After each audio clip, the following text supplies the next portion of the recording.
ইসলামী ছাত্র আন্দোলন বাংলাদেশ সমর্থিত সচেতন শিক্ষার্থী সংসদের জিএস পদপ্রার্থী।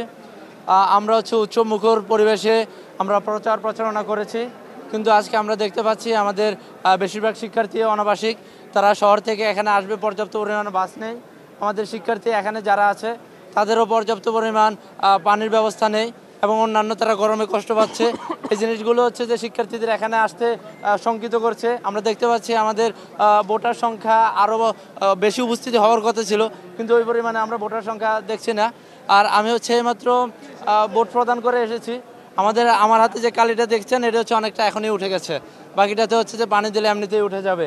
আর আমরা এখানে ভোট কেন্দ্রে প্রবেশ করার পূর্বে আমরা এখানে একটু অভিযোগ পেয়েছি যে হচ্ছে এখানে একটি কক্ষে কিছু সাইন ছাড়া কিছু ব্যালট নাম্বার পাওয়া গেছে, যেটা আমাদেরকে এখনই ভাবিয়ে তুলছে নির্বাচনের নিরপেক্ষতা নিয়ে।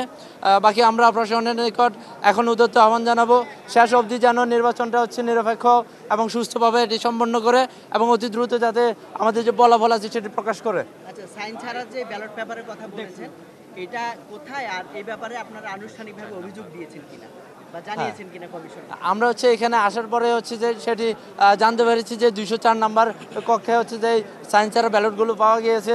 আমরা তো মাত্র ভোট দিয়ে বের হয়েছি, এরপরে আমরা এখন গিয়ে আনুষ্ঠানিকভাবে যেটা করে সেটা করবো ইনশাল্লাহ। আজকে আমরা সকালবেলা থেকে যেটা দেখছি যে শিক্ষার্থীদের উপস্থিতির পরিমাণটা অনেক কম।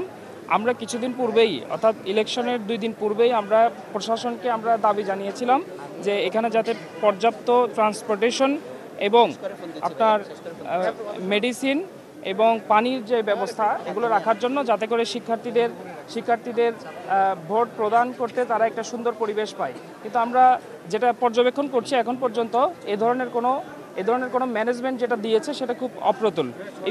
ইভেন ভেতরে আমরা যে মুভমেন্ট করব, যে আপনারা জানেন যে আমাদের ফ্যাকাল্টিগুলো এক একটা অনেক দূরে দূরে, তো সেখানে শিক্ষার্থীরা পায়ে হেঁটে যাচ্ছে।